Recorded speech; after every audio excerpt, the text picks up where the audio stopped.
Wonderful. Okay. We can do the book launch, and Jamie's here. And Jamie. Hi.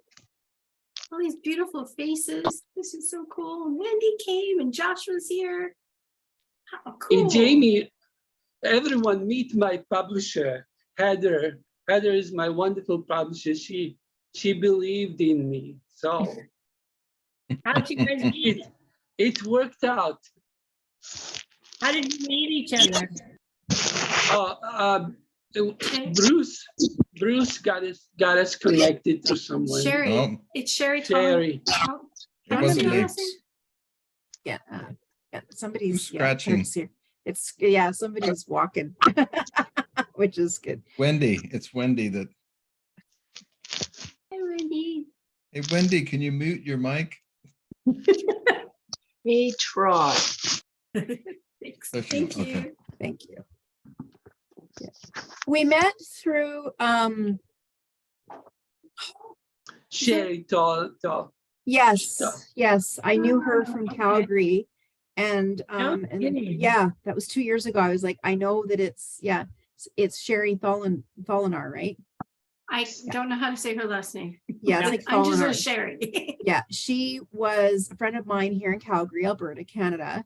And then she introduced Jackie and Juro to me, and we met, and when Juro, we just clicked. And when Juro told me his story, I just said, you need to do it. And we found and I have an editor who is very versed in everything that he was saying. So, and she was just the right person for his book. So yeah, I think she cut 100,000 words out of it in the first go round, because it was 280,000 words or something like that. So yeah, and I think Juro, he was so cute, because in the very beginning he was like, well, I want it to be perfect, and I'm like, you've got 180,000 words, my friend. I don't know but I do have to say it's beautiful, and you should be so proud. So how it came around, basically I talked to an American publisher first, and I told them it's going to be a big book, and they said no. They said no, 150 pages, American reader has no attention span, they can't read. And I'm like, okay, fine, I'm done talking to you. I'm going to find a top publisher that's going to think about what the story of my life is rather than how big it is. So we didn't talk more than 2 minutes to that publisher when they started explaining to me how American reader has no attention, no desire. They just want to close it and call it good. And I'm like, okay, I'm not going to publish through you. So then the next person we talked was Heather, and then we settled. So yeah. We clicked. Yeah. And I don't know. So Bruce has read the book. So Bruce, you're on mute. he's like, I have Juro covered it all in the book. I have no words, so you'll have to read the book. But can I ask you, because There's no words that I can add to it. And if I did, his editor would probably get in trouble, mad at me. But you said it was an easy read, right? And like it pulled you along. It flows along, but it's extremely detailed. Even with the 180,000 words, well, 100,000, I don't know, 10,000, how many words you cut out. No, it was fascinating. It was very fascinating. It was just a very interesting glimpse into Juro's mind more than anything. Ooh, Because I saw what's something I didn't realize till today is I saw some of the Eastern European mentality, regimented mentality coming out in the book. And you'd kind of see it with the rhythm throughout the book. There is a definite rhythm, but it's more of a marching rhythm throughout the book. And it's odd that you say that, because to like late Natalie Goulet, who was the editor, the original editor that spent the last year and a half with Euros. I should have invited, I didn't even think to pop her on today. Anyway, I know Jacqueline couldn't be here because she was in Nepal, but I do know that Natalie is very much a marching tune person too. She's very black and white, and she's like, you know, and she was very rigid with, with Euro.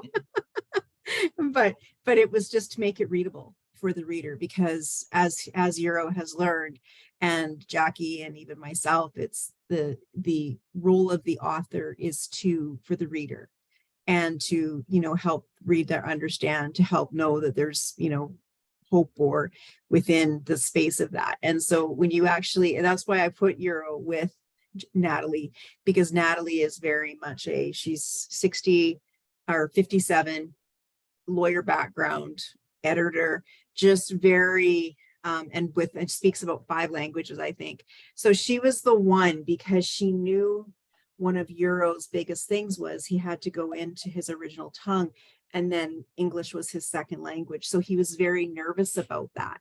And so this is where, like, when you say that, you know, the other publishing company was like, you know, they didn't, American people don't have the span of a goldfish anymore, but there are the avid readers. And it was also, and there are those people that will pick up the thicker book because they do like that running dialogue. So it's just really depends on how it goes. But yeah, I like how when he said it was like the marching thing, because when you put Euro and Natalie together, it was like boom, boom, boom, boom, boom.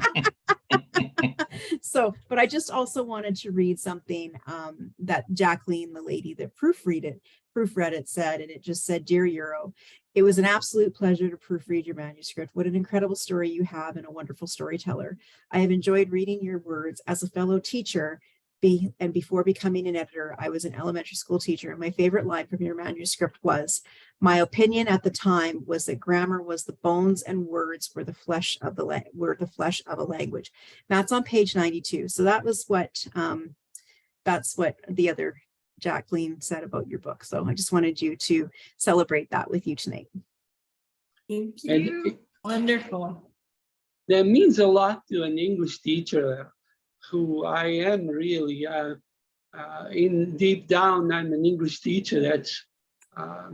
But every English teacher from another country strives to learn as much as possible, and yet they can never learn enough, and they're never content. So with me, it was just the same case. Like you stick to your grammar. You just that's where your strong point is, and everything else is just meat on the strong bones.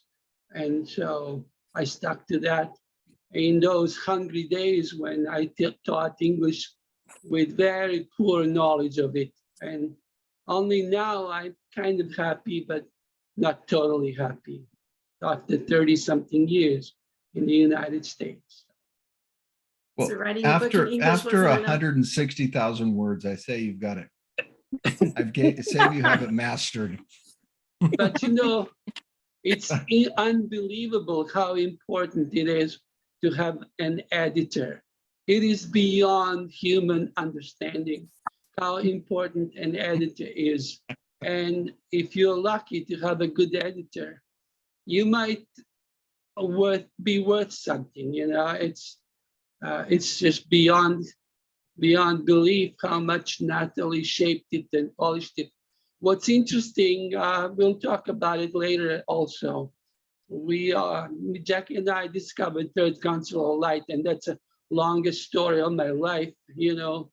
And they said, you know, the publisher will polish, the editor will polish it. Don't worry, just keep on, you know, write it, finish it, publish it. It's going to be polished, and really, it was polished so well. Yeah. And they Well, and said it's that also to you. having the right fit, right? And like I've heard, like other people who have written and they've said they totally gutted my words and it doesn't, and the book didn't even sound like me after. So, and that's just one of the things that, that's why working alongside one-to-one with your editor and really getting that gel going or that relationship happening is because ultimately you want the author to be in that space because it's their work, it's their legacy, it's their words, it's their voice. And a good editor will understand that and keep that flow happen, keep the storyline happening, but also removing the excess to make it more impactful for the reader. I mean, Juro had 3 books there, so. And I think she Yeah. did such a great job of my biggest thing was preserving his voice. You know, this is a very unique way of saying things, his unique way of looking at things. And she did such a great job of editing it and keeping his voice. And when I read it, I hear him. It's him. So she did such a great job. Well, and then, yeah. And the editor got rid of his European sentences. I was going to ask you about that, Bruce. Did you find any run-on sentences there that you Not needed too to- many. There was a couple that were pretty close, but she chopped them up very well. She did well. Because I don't. For those of you who don't know, a European in tradition, in like historically in European writing, the sentences can go on for a paragraph, and so that was the way Juro learned to write. And so a lot of the sentences when I was originally reading some of his stuff they were long. I think I think it was a proofreader that did that. Natalie was kinder to me than you think, Bruce. I think proofreader did some of that damage. Damage, that's funny. and then yeah, and then just with the book cover even too, right? I mean, that was a friend, that was a collaborative partner of mine who's a graphic designer who's been doing this for like 35 years. And there was a picture that they had taken and they had a mimic of what they wanted. And so I think he went and found it, or did he redo it? How did that work? We found some images that were similar. So during one of my shamanic journeys, I don't know when, some time ago, I saw, oh no, it was during my life between life regression. I saw what a soul looked like, and I wanted, I thought that would be a cool cover to like that representation of a soul. And one time on, a Gaia program, there was this graphic, and I'm like, that's it, that's what it looks like. And I took a picture with my camera, paused the TV and took a picture. And we tried to replicate that, and it didn't quite come out. But we found some of these images, and he put, it's hard to see. He put that starburst in the middle, which is actually really perfect of this nebula. And then he added in some colors, and he did such a great job of really melding it together to look like what I saw a soul looks like. So that's why it's on the cover. Oh, I love it. There's always a story behind the story. I will, and the book's got an energy all of its own now, right? So and it's vibrant, and yeah, so It is. but congratulations, Juro. You weathered the storm, and it was a lot. Yeah. You weathered the journey, my friend. Yeah. I think the journey just begins. It's beginning now because, it's like open book, right? Like my life now is in front of the world to read and see, and it's a courageous thing to do, to write down your life, put it on paper. It was interesting when I was told that I have to write the book. That's a long story, how that happened. I couldn't believe. And the only one thing I could think of is like autobiography, because technically That's all I know what happened. I can't start writing fiction and think about some characters and dialogue and all that. I can't do that. I thought my story needs to be recorded. So, and I started that, and that's how it happened. And so now that story that I didn't believe in uh, got to life. And the editor just uh, polished it. And it looks good to me. And I can tell you, there are a lot of brave, very vulnerable moments in this book. And Juro basically stripped off all his clothes and went dancing around at Times Square in New York because it just so he let it all go. And that's a beautiful thing when you can do that as an author, be that brutally honest. That's And- what finding freedom is. You know, you are who you are. You have a life and you lived it in certain way, and little by little you discovered more and more freedom, until you're finally free. So that's what it meant to me to find freedom, because every human experience is just that experience. There's nothing you've done wrong, nothing. You have not done anything wrong. Everything that you did was perfect, and what it was supposed to have been done. So when you arrive to that conclusion that you haven't done anything wrong, every experience is human and allowed. That's what we are. We are experiences, of the divine experiences, and this particular specific experience with all of its glory and even low points and high points, all that is a divine experience and nothing more, nothing less. So that. So I'd And I- love to know how. Oh, sorry, Jackie, go ahead. No, go ahead. Oh, no, go. It's all good. I was just gonna tag along on Bruce's comment about your becoming being really vulnerable in this book. You know, that's one of the things about it that to me was so touching. He is absolutely transparent of how he felt as he's going through these different experiences and what it meant to him. And you know, he wasn't trying to paint himself in this, you know, beautiful light or holier than thou light. He's absolutely visible, you know. And I love, because Heather, your company is get you visible, and what was it, Juro was like, this is me, this is my story. And I think it's interesting to me because I think when he started writing it, we hadn't met the Third Council of Light yet. And then by the time we had met them and had that first channeling experience, then he knew then what the book was supposed to be about. So it stayed along the same track of his autobiography and telling his story, but he knew then that the culmination would be his spiritual awakening because of the Third Council of Light at the end. So I thought that was pretty cool. And just like what he mentioned earlier, that the council had told him at one point, and this was probably 2017 or 2018, in a private reading he had with them, that you know, that it would, to just write it and don't worry about anything else, that it would be polished and published. And so it's so cool to, you know, here we are, and it's here.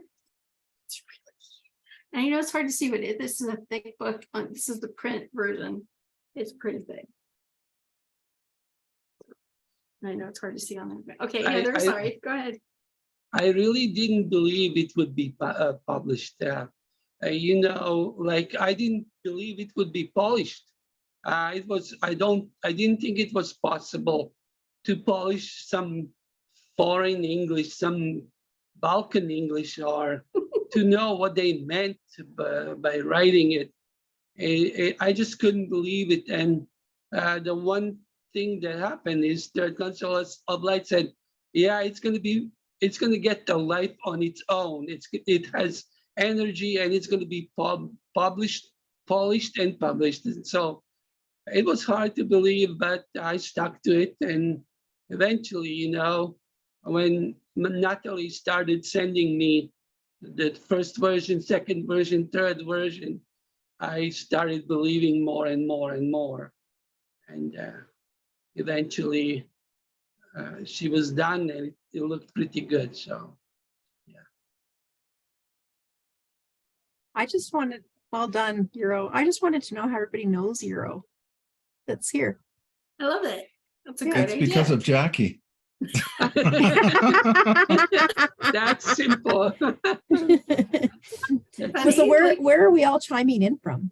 That's what I'd love to know Oh, too. that's yeah. Molly's from Molly? Seattle. Seattle, okay. Yeah. Alan? Seattle area, yeah. Yeah. Deborah?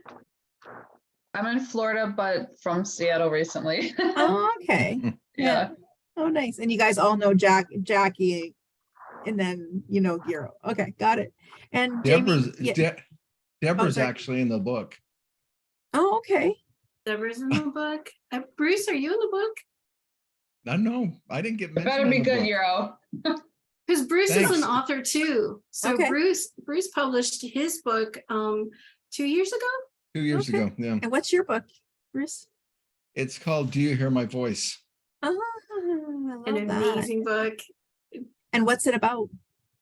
Oh boy. It's about a spirit which visited me one night, and it set off a whole chain of events in my life. True wow. story. Oh, that's nice. It's a great Beautiful. book. It's a great book don't- and a great story. And then Jamie's busy there. Jamie, where do you live? I live in the Phoenix area in Arizona. Oh, okay. Nice. And then I don't I know. am Euro's sister-in-law. I am Jackie's twin sister. Oh, seriously? Yep. Nice. I didn't know you were a twin. Yep. Oh, That's that's so so great. Awesome. Well, nice to meet you. I And am then I don't making know if honey Wendy or Ian, where are you guys from? Maybe they're not available to unmute. So, You know, Ian lives. Go ahead. Yeah, I'm on Whidbey Island. oh, okay. Good. Nice. I'm just excited that the snow's melting up here in Canada. And That's Wendy used to awesome. live up here too, or she was over on the other side of the mountains here in Washington State, and now she's down in Scottsdale, I believe. Oh, okay. Nice. Nice. Well, that's good. So do anybody have any questions for Juro? God. I always put you on the spot, Juro. Ask the That's all questions. I'll ask, what was your favorite part about writing the book, Juro? Oh, you know, my favorite part for me was to write down introduction and spill all of the beans of my disgruntlement about the situation in American literature, situation in American schools, and reading in students not necessarily having to read anything and going through all the education. And especially I was mad that there's no classics, you know, on any kind of reading list or program, or there's no classics ever mentioned in the education. My son went through high school, so we never mentioned any kind of reading for English classes. So I just spilled all that I thought about the situation in American education in my introduction and what it means to be a writer. I had a chance to give my own personal opinion. What does it mean to be a writer? And how much you need to know to claim something. You have to know exactly. And how do you use your words, and what purpose they have, and all that. So that was my, I used everything I knew on that. Yeah, and so, but then later, of course, every chapter that I wrote, the challenge was to just be as deep as possible. I loved to be as deep as possible in every chapter, like Bruce when he says, that I'm so detailed. That's my favorite part. I just didn't want to finish it. I just wanted to say everything that I could say about something. And you can find medical stuff, everything. Wendy has a question on the chat. You see that, Jackie? Yeah, I'm getting her the link right now. Okay. It's on Amazon. We have to just find it. So Thank you, Heather. Yeah, I was doing that too. Yeah. Yeah. That would be great. Is there a non-Amazon way to purchase it as well? Probably if you look on Barnes and Noble, you'll probably find it because it should, if you don't look in the Barnes and Noble, or if that doesn't work for you, go into the Barnes and Noble and then order the book that way if you wanted to support that way, because it's got the global distribution to it. So you should be able to go into the television screen in your local bookstore and they should have access to it as well. Great, thank you. Yeah, because everybody buys, differently. So if there's a local bookstore in your town where you live, go support them and have them bring in the book. Quick technical question here while I have the publisher on here. Sure. I'm looking at the Kindle version, and as they alluded to earlier, I saw the proof version. So I saw a version before that. And on the Kindle version, it's only showing chapter numbers, not the names of the chapters. Yeah, so we took as per Juro's request, we removed the titles, because Except for the last two. Except for those were kept with diligence because one was love. And what was the other one, Juro? It was the Afterward. Yeah, the afterward. Yeah. So there was distinct reasons why we kept those. So it's Juro's fault. Juro had a vision. Juro. So I remember those. Yeah, so that's why those are there. So I will tell you guys though, my favorite chapter by far of the whole thing is the one called Love. Just let you know. Over anything else in the book, if you don't read anything else, read that chapter. What about Soul Duck? That part I laughed the most. Yes, Debbie, it's in there. I laughed so hard at Soul Duck. I can't believe that So you'll have just to read the book to understand the inside joke on that one. a little bit of a teaser for those who don't know what we're talking about. Debbie and I went on a vision quest back in 2013, I think. It's a long time ago. Yeah. And Juro came with my friend Nadia to pick us up. And it didn't go as planned. And so there was a lot of frustration, and I love it because he writes it so well and it's so funny. So that's closer to the end of the book. It's worth the read all the way through there. So yeah, it was hilarious. I read that the other night. I was like, oh my God, he did such a great job on that. It was so funny. And the amount of times he said it is what kind of... Yeah, he has a very special expression for that. It's in the book. I can't wait to read it.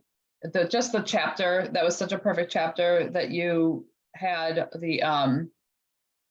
was chosen on the website, chapter 2 or whatever it is. Yeah, it's just, I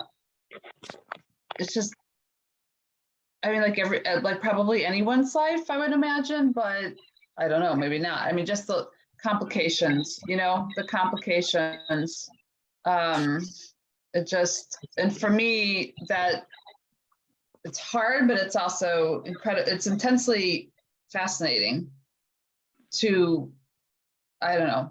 To me, it was just chapter 2 and that was just, you know, it was a teaser, right? Yeah. So I'm looking forward to the rest. I love the title. I just think it's so accurate. And, but it kind of, I don't know, it's just a beautiful title. I'm looking forward to it. The only time I ever can read anything that big is when they're memoirs. Memoirs, is that correctly? Yeah.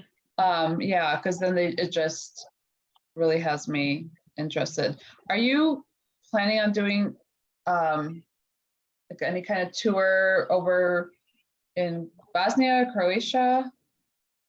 Well, my original dream was to present this book in English at English department of Sarajevo University, where I went when I attended school. So that's my dream. I don't know if the politics and the religious grip on the country, and mostly politics, if they will let me through, I will ask if I can do that, to present it to students. That's my dream.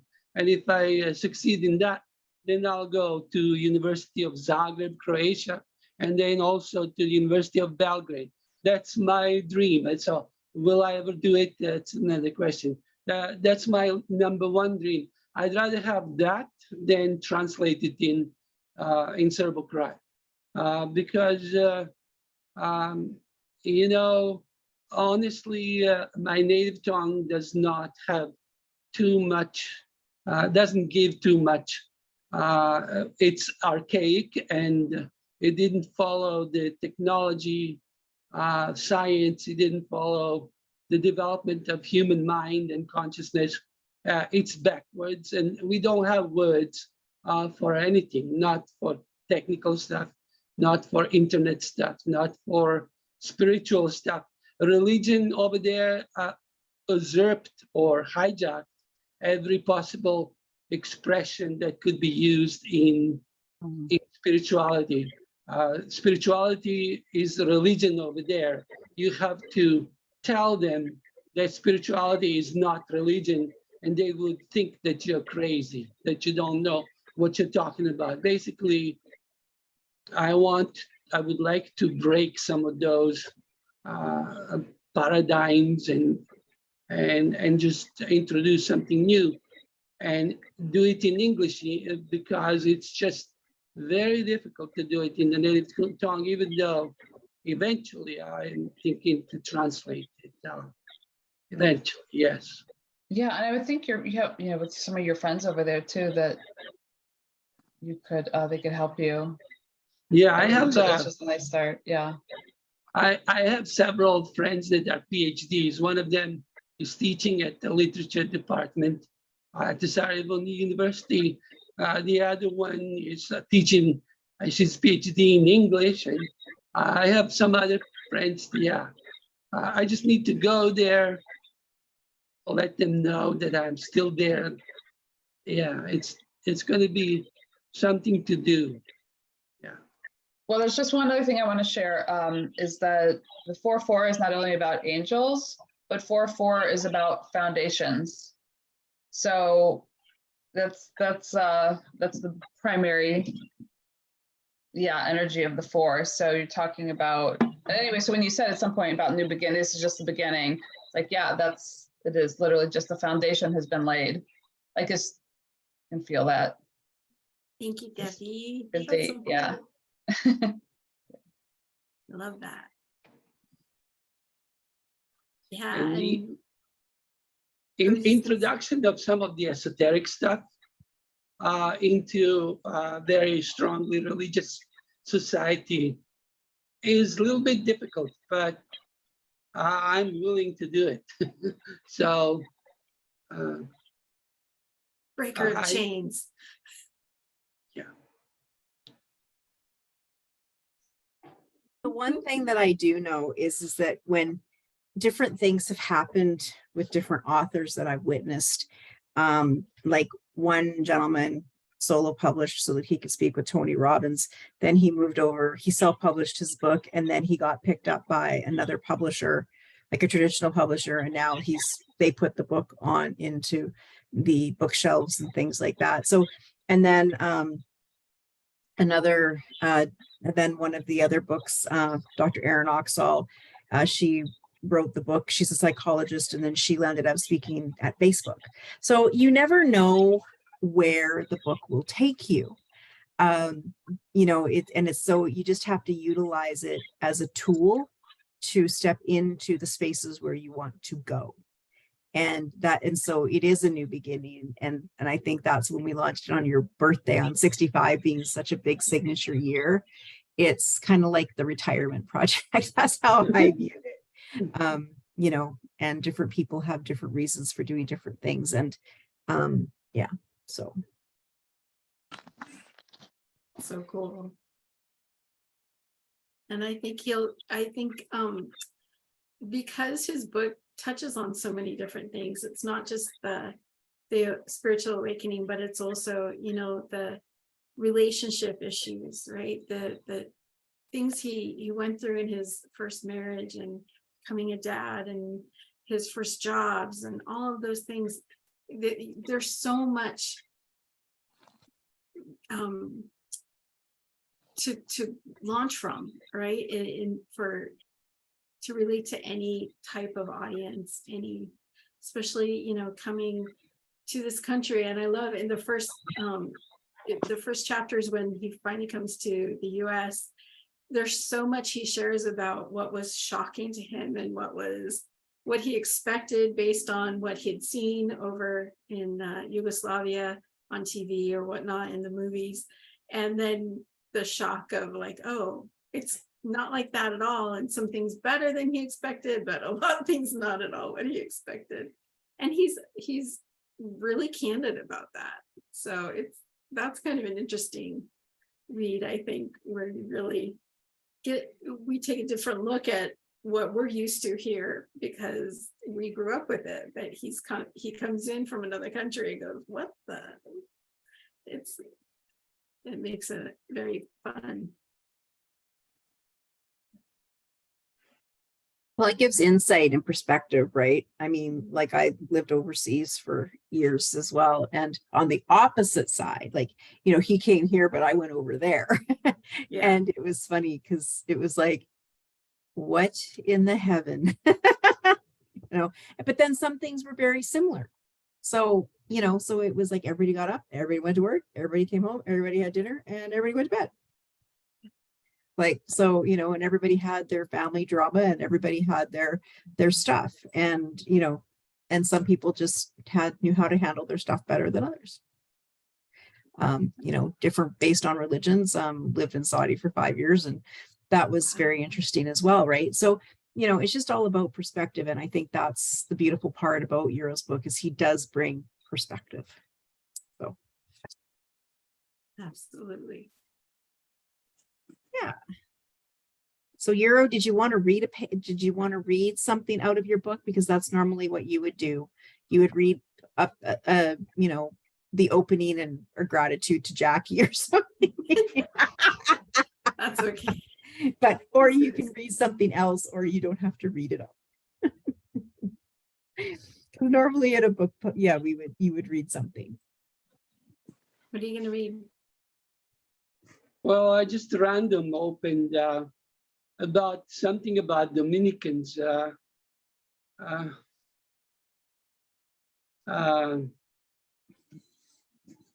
Okay, so many lives around me were affected by my decision.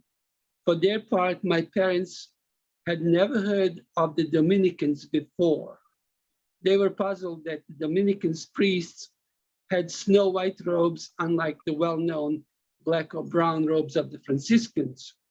They had no idea, and neither did I, that Dominicans considered themselves the best, the smartest, the most educated, the most devoted, the cream of the crop, the most faithful, the holiest of all the orders, and the worthiest of God's mercy.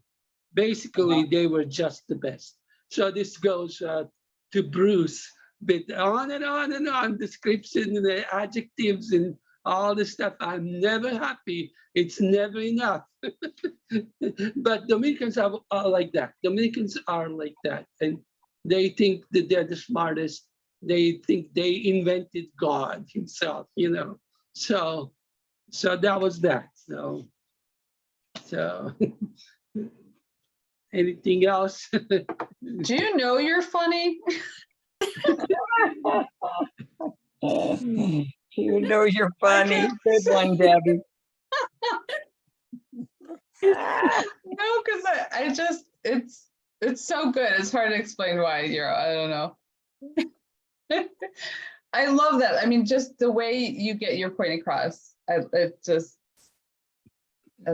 love it. Is that? So to me, Yeah. literary expression, you're never done, because the language is the medium in which your thoughts have to fit, and your thoughts are bigger than the language, and you have to apply strength and push them into the words, and so one word is not enough. I had to describe Dominicans, and they're all that and way more. And you know,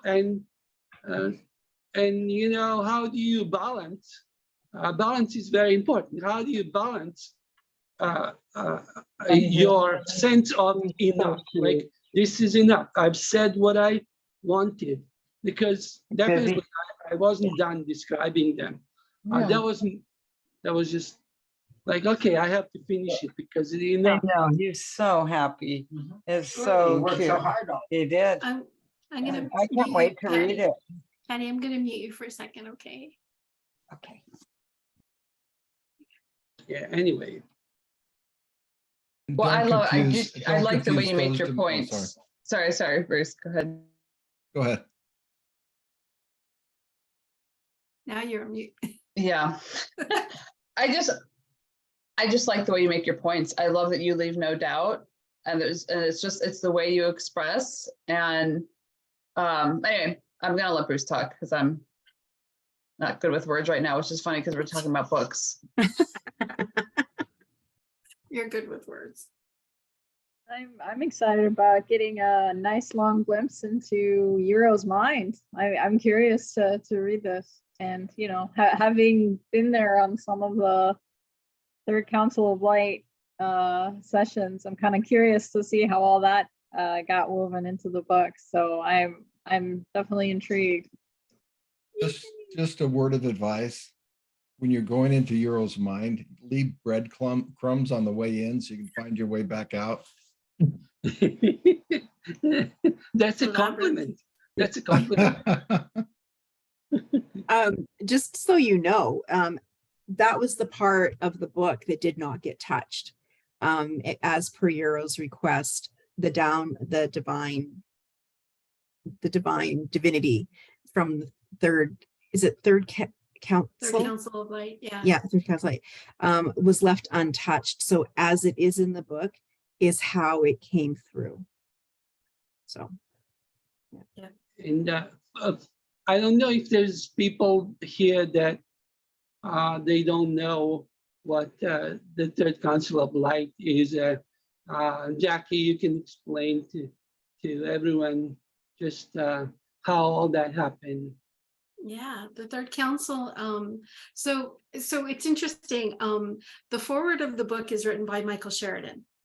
And Michael Sheridan, as most of the people on here know, he's a dream teacher here in Seattle. He's from Ireland originally, and had practiced there for like 25 years before he came to Seattle.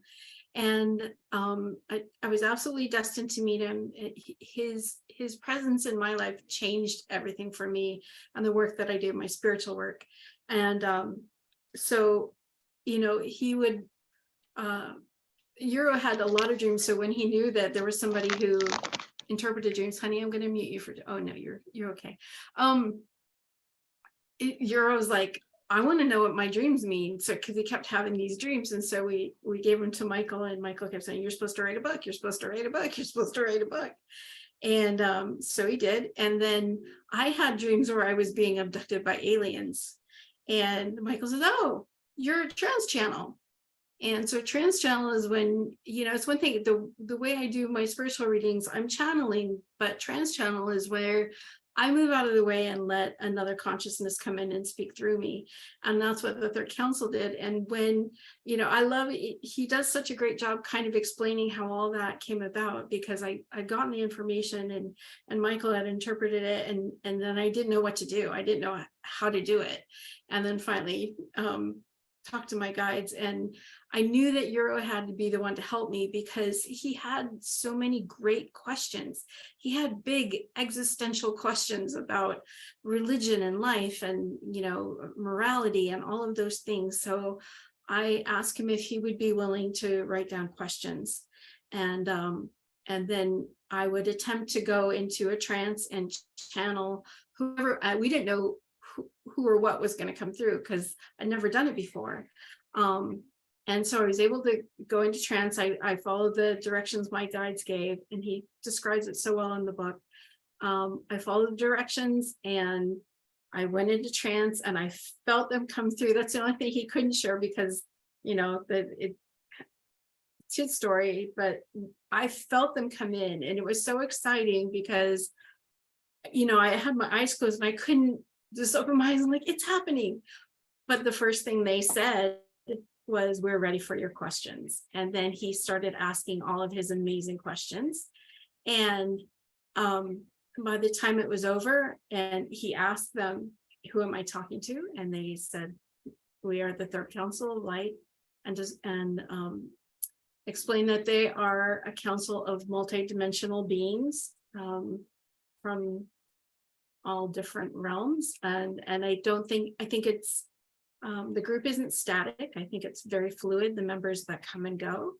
And they're incredibly, the energy when I'm doing it is very loving. We did have one weird experience there with Anna one time. It was like a little, but other than that, they've been pretty loving and very, their messages are good, and it resonated with Juro. So Michael, because he was such a part of Juro's journey to write the book, and then also my journey to trans channel, the council that actually sparked Juro's spiritual awakening. Because I have to tell you, when we first started dating, and he describes it in the book, I was in my shamanic training, and he had just he had been widowed for about 5 years by then, and his wife had been very religious, and he was basically like, I don't want to have anything to do with any of it. Like, you, okay, do your thing. I don't want to know about it. I don't want to talk about it. I don't want to hear about it. Right? And I was like, whoa. I was kind of hoping for somebody who I would be able to share stuff with. So when he had his awakening, it changed everything, not just for him, but for our relationship, and everything that we've been able to share since then, like this book. And I'm grateful that he put me on as a collaborator, because it was a birthing process for sure, but the words, his words and his voice are so powerful in there. And it's just been such a joy to see him shift and change as he's gone through the process of writing the book and going back through all of his memories and experiences. And it's been cathartic and beautiful, and he's reflected on so many different things and sees them in different ways. So the subtitle, Finding Freedom, was really his reflection on, like, oh my God, look where I used to be and look where I am now. And it's that thought process. The freedom is when you decide you don't have to put up with something that doesn't serve your soul. You don't have to put up with something that doesn't give you joy. You don't have to put up with something that isn't your destiny of light, and whatever it may be, you know, whether it's a relationship or a job or a country or any of those things. Finding freedom is choosing, not because you're obligated to, or you think you're obligated to, but because you want it, because your heart is saying that's what I want. So that's what I love about his book, because it really it goes full circle from him feeling really kind of, he has to do things a certain way to go, no, I don't, I can do it this way and it's going to be amazing. Even the book, like even when his own dreams were telling him, you have to write a book, he was so angry. It's like, but dude, that's your higher self saying you have to write a book. He was so frustrated with it, but he did it and it was amazing. It's an amazing story. There's a quote, Jackie, that was beautiful. There's a quote that said writing is a skill, but it's also a beginning of a spiritual journey and transformational. That's so perfect. And do you remember the first conversation we had? And you have been just instrumental in supporting him. Like, my absolutely hats off, like just so absolutely beautiful journey to watch the love story between the two of you and our Zoom calls on Sundays. But do you remember when Juro had a certain way and even in 2 years, Juro, you have changed so much from our first conversation. And it just brings tears to my eyes because I remember the conversation, and there's a calmness about you now and an assuredness in your writing that really came out in all of this. And I saw it, I think it was after about the second or third edit. And we had the coaching session. It's like, it's okay, it's all red, Juro. It's okay. Because it is it's a very cathartic when you see like your words and then you see it in a Word doc and there's red. And she's taken it and totally shifted it. And Juro was like, what the heck? And I said, no, Juro, it's okay. And then after the second and third, he's like, oh my goodness, this has been so great. So, and it's just opening, being brave. I acknowledge you in being brave. And I acknowledge you in just really growing and stepping in to this man that you are destined to grow to be.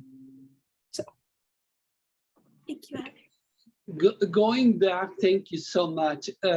Going back to say finding freedom is understanding that you have never done anything wrong. You're not to blame for anything. All you had is certain experiences.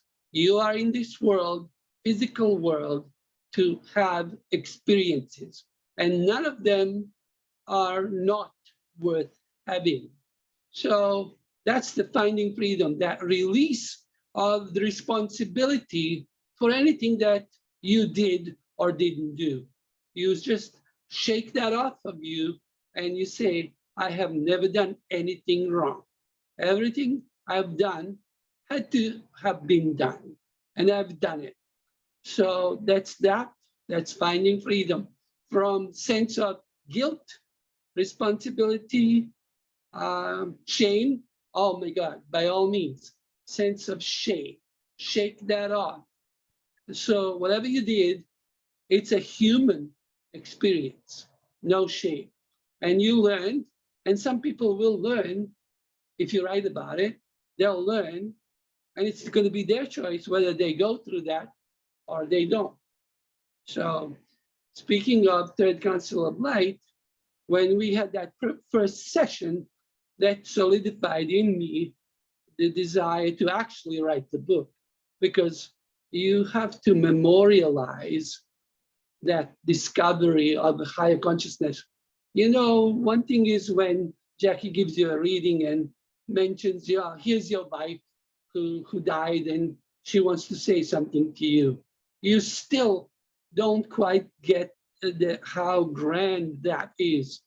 But when you hear the higher consciousness talking through Jackie and having the most beautiful answer to your question, that's when your reality is shaken and you're smacked into some other reality out of your own. And oh, there's something higher, there's something smarter, there's something more loving, there's something more beautiful than what I thought. So, okay, I have to put this in the book and I have to finish the book. So that's how I got that desire to write. And then later I discovered it's like jaw dropping for me. It just makes you a new person when you pay attention to what they say. Makes you a new person.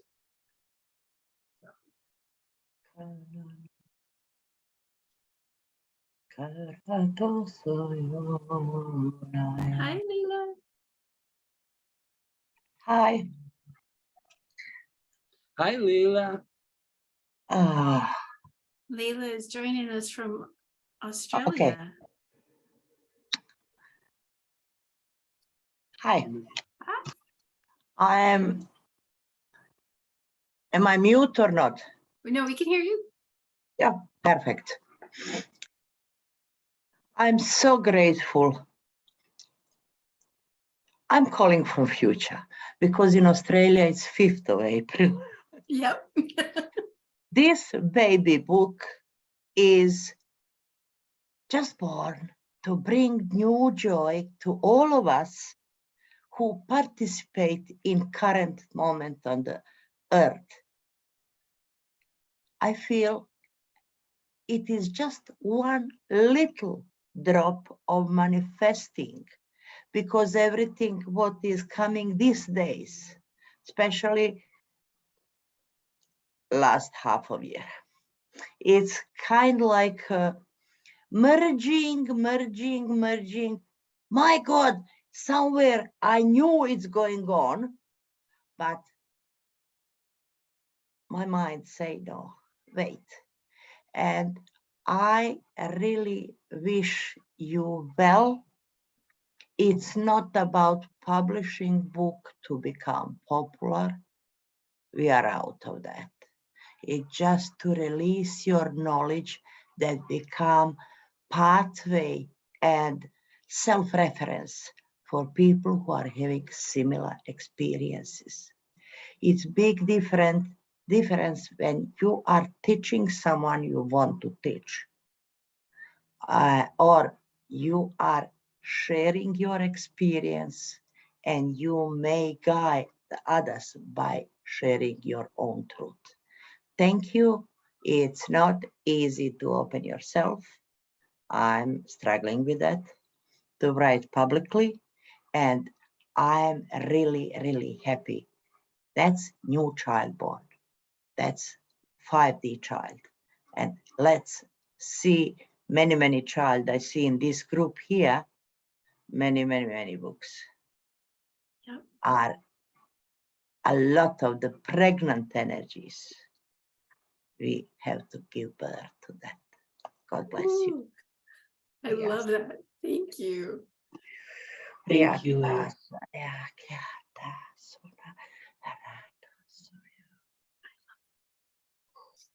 Leila does light language. So beautiful.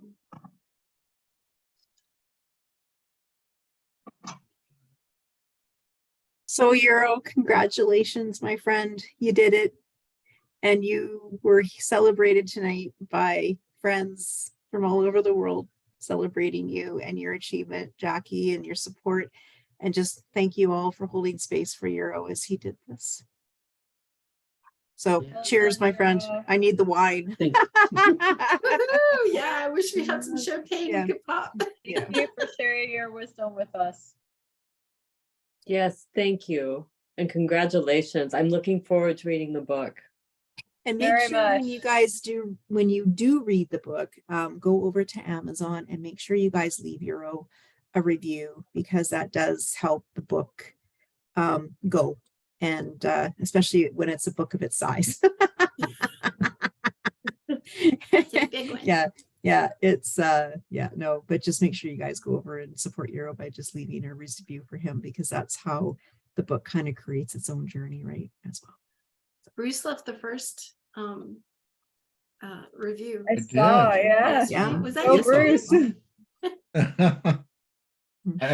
I told him I was only leaving 3 stars, and typical Juro said, "That's okay."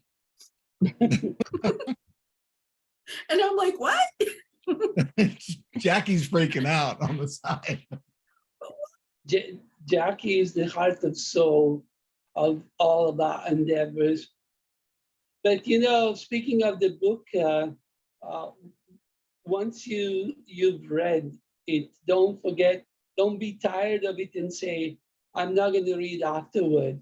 Afterward is channeled by Jackie and its third council of light, giving us teaching on how to read, how to live, how to describe our life. And it's teaching moment for me as a writer as well as a reader. It's fascinating to read the afterword. It's such a precious thing. Jackie wanted to write it, but they stepped in and said, no, we're going to do it. And I was like, yes, that's going to be so amazing. And they came in their fashion, so teaching, so loving, so appreciative. It was beyond belief. So that's a crown jewel at the end, you know, like a full stop or whatever. I love it. Beautiful. Yeah. Yeah, I was all excited because I'm like, oh, good, I can write the afterword and I can, you know, say something. And they're like, yeah, no, we'll do it. We got this. Okay. But they did a beautiful job. So beautiful bookends on a cool story. And what's also cool is his son Ivan wrote part of a chapter in the beginning that really describes the situation in his home country, you know, before the war, everything that kind of led up to it. It's like a little history lesson to lay the background for where he was coming from. So even his son has a part in the book. So yeah, that contribution. That was a wonderful thing that Natalie left, and it gives like a geographical and historical a description to people who might not know what's Yugoslavia. It's forgotten word now, the country that fell apart and is no longer. And what is it? And what's the Balkans? And where is that? And what does that look like now? He describes all that. And it's wonderful to set the stage. So, and Natalie kept it and she didn't mind it. And so, you know, it helped.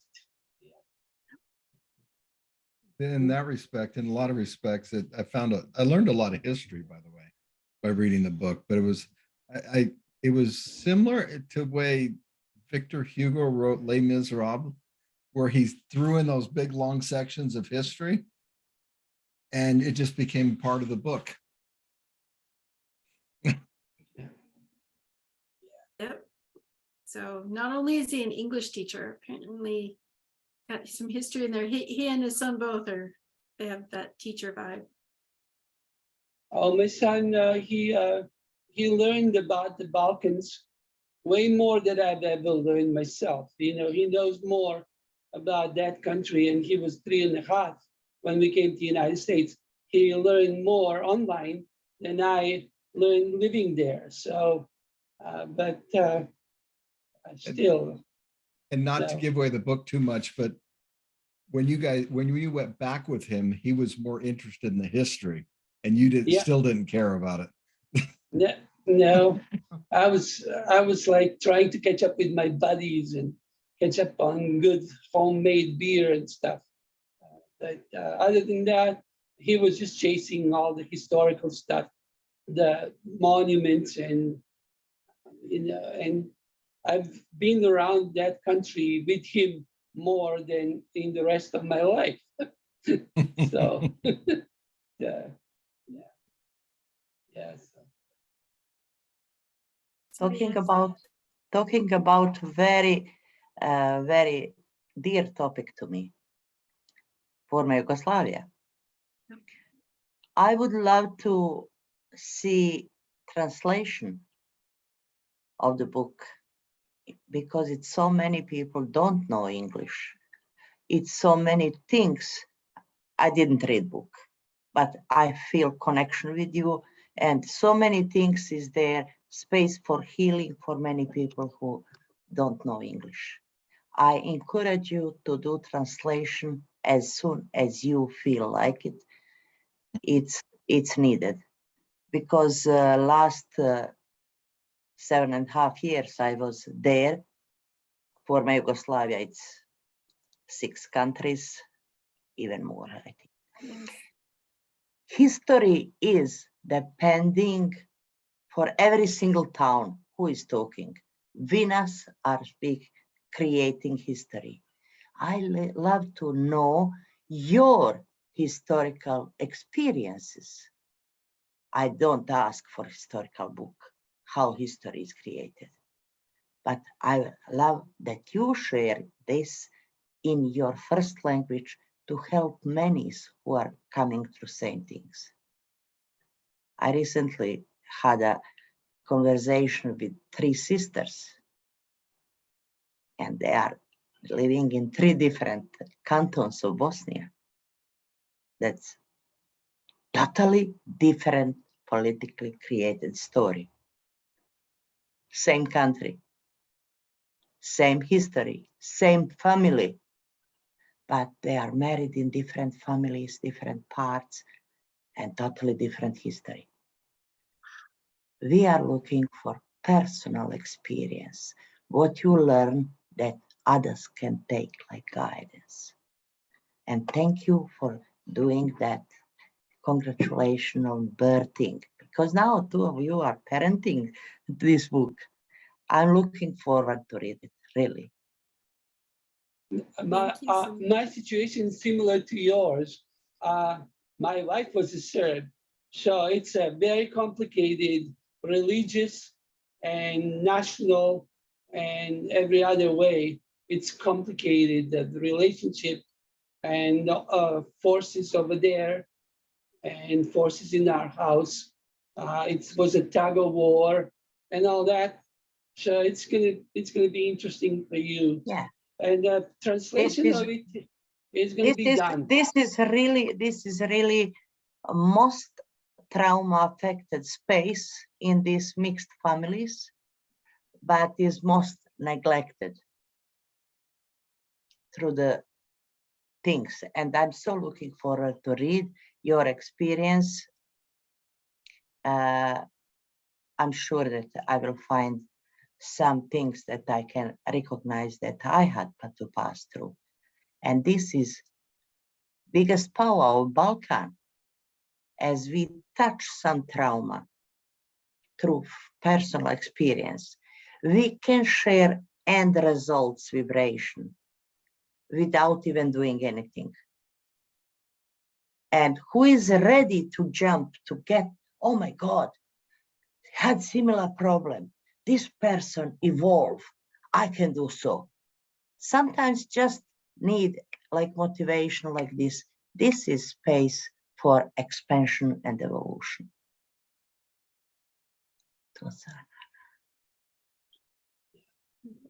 That was beautifully said.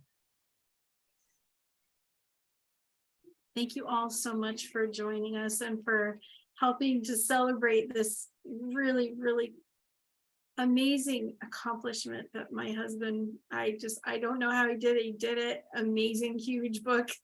And it's delightful. It'll make you laugh, make you maybe cry, make you scratch your head, and it'll definitely open your heart. So congratulations, Juro. Lots of italics, lots of like hints of esoteric stuff that you have to look up if you're not up to, understanding. In the beginning of the book, there's the glimpse of like what's coming in the future. Like I didn't know that then, but it's gonna kind of bring me in the future. So watch for that. So it's I like to put those gems. So like one detail, like I'm staring at incunabula in the museum. And in one of my past lives, I was told that I was a scribe who did that. So like, how crazy is that? Like, how can you believe that? But why else was I fascinated looking at that? Yeah, but you'll see that.